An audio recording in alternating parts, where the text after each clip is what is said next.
everyone! I am Chair RG and now tuturuan ko kayo ano nga ba yung dapat nating ilagay sa ating pertinence of documents pag kayo ay mag-a-apply as a public school teacher. So, this is my pertinent document. So, ito yung aking receiving copy nung time na ako ay nag-apply or nagpa-rank.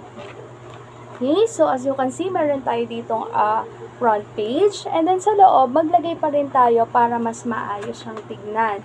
So, ano ba yung lalagay natin? So, nakalagay, pertinent papers of Regina Grace P. Asis, Teacher 1 applicant. So, lagay natin dito, saang school pa tayo nag-apply? Anong level ba? Junior high school ba? Elementary ba? Or kaya naman ay senior high school? And then, specialization kung kayo ay magtuturo sa secondary, contact number, and then email address. So, sumunod ay ang ating table of content. So, ano nga ba yung nilalaman ng ating pertinent document? So, meron tayong letter of intent, personal data sheet, photocopy of valid and updated PRC license. So, dapat ang ating PRC license ay updated, hindi po expired. And then, photocopy of TOR, diploma, and masteral unit earning, photocopy of certificate of employment, photocopy of performance rating, photocopy of relevant training, and then checklist of requirements, and then notarized omnibus sworn statement.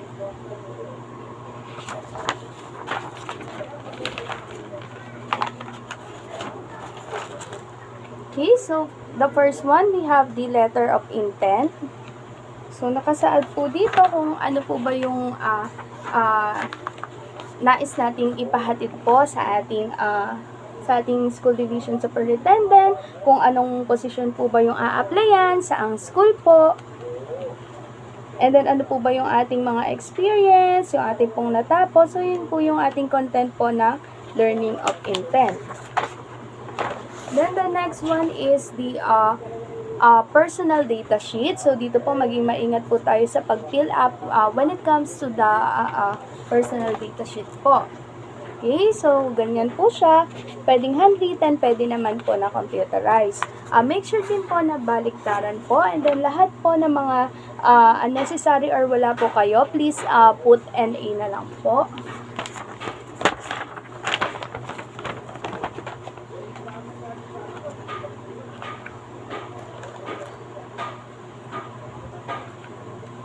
So, 4 pages po ito and dapat po ay notarized po and baligtaran po.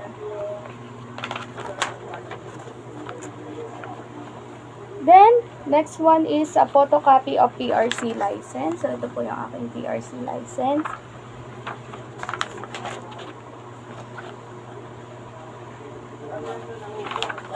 Then, meron din po tayong photocopy of certificate of rating. So, ito po yun.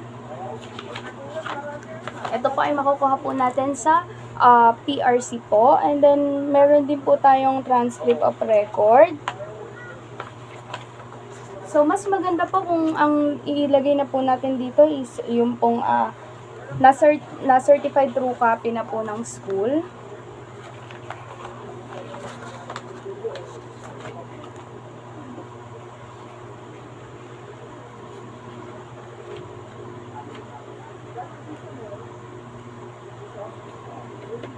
Next po natin ay yung ating diploma.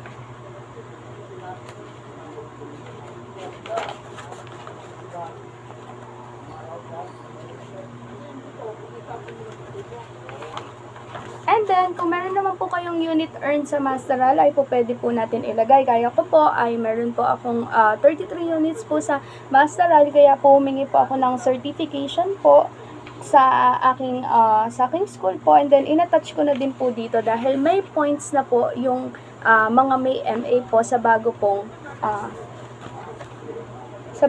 guidelines po ng DepEd. Okay po, and then certificate of employment po kung kayo po ay nagkaroon na po ng trabaho before. The next po is the photocopy of performance rating. Nakukuha din po ito sa school kung saan po kayo nag-work before.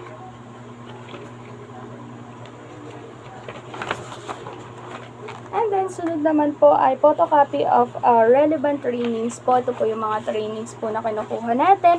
At ang pinakamagandang training po na kunin natin po is yung pong align po sa ating natapos po. For example, gaya ko po, TLE major po ako.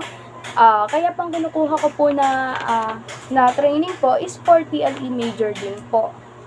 Mga NC2 po, ayan po, under po yan ng ating training.